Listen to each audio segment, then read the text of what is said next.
So who benefits from this ruling? Yeah, it's primarily hospitals because they were writing off upwards of 30% of their revenue for folks that didn't have insurance pre-Obamacare. So now these folks can keep their health insurance and hospitals can rest easy because this was basically incremental revenue that they weren't getting before. So it's a big deal for hospitals. Insurers as well, but more hospitals. Okay, so Vishnu, how do you price this in? Well, it's going to be a positive for all these stocks, especially as your previous guest stated, the hospitals and also the insurers. It's a huge volume play for many of these players, especially the managed care firms. So if there was an issue here as far as subsidies go for many of these state exchanges, and it was ruled unconstitutional, you would have seen some moderate headwinds here as far as growth goes for many of these healthcare-related firms over the next several years. Jason, the exchanges that exist, some of them are state by state, some of them are run by the federal government. What does this ruling have to do with those exchanges in the future? Yeah, so this ruling essentially impacted the 34 states that had federal exchanges. This essentially means that all exchanges have access to these tax credits. So folks basically, they don't have to worry which state that they're in. So this ruling could have gutted the ACA. So now there's really no concern there. All exchanges, it doesn't really matter what the definition is. They have access to health insurance, and that's good for really insurers as well as hospitals, too.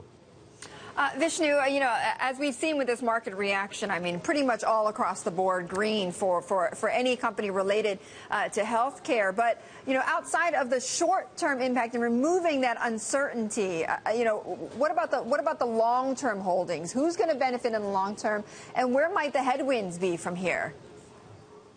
Yeah, definitely. Well, there's always going to be headwinds and tailwinds in any legislation that passes Congress. However, this really benefits the insurers longer term.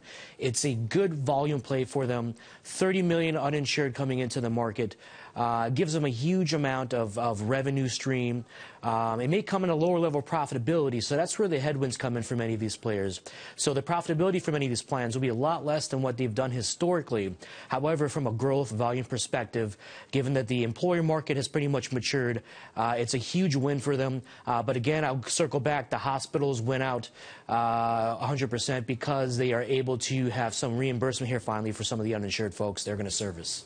Jason, what does this do to the managed care providers?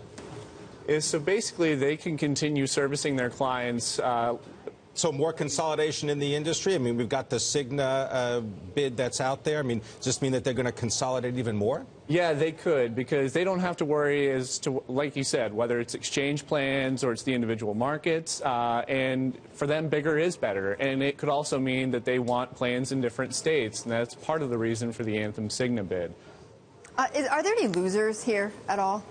Yeah, at this point, I think that it's really only if you figure on any pressures longer term from this law. But for the most part, it's really wins for the hospitals. Only do they have some reimbursement cuts, but they've already taken that hit. So this ruling is really a positive.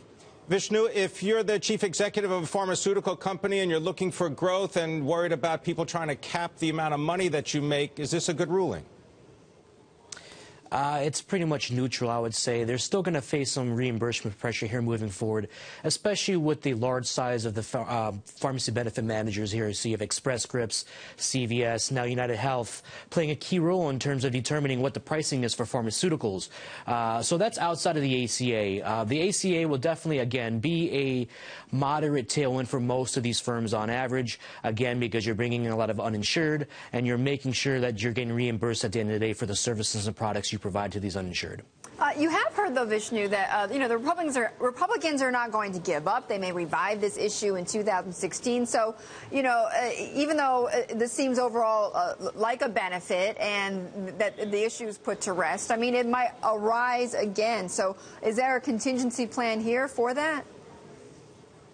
Well, I definitely believe there was something in play if the Supreme Court were to rule the other way today.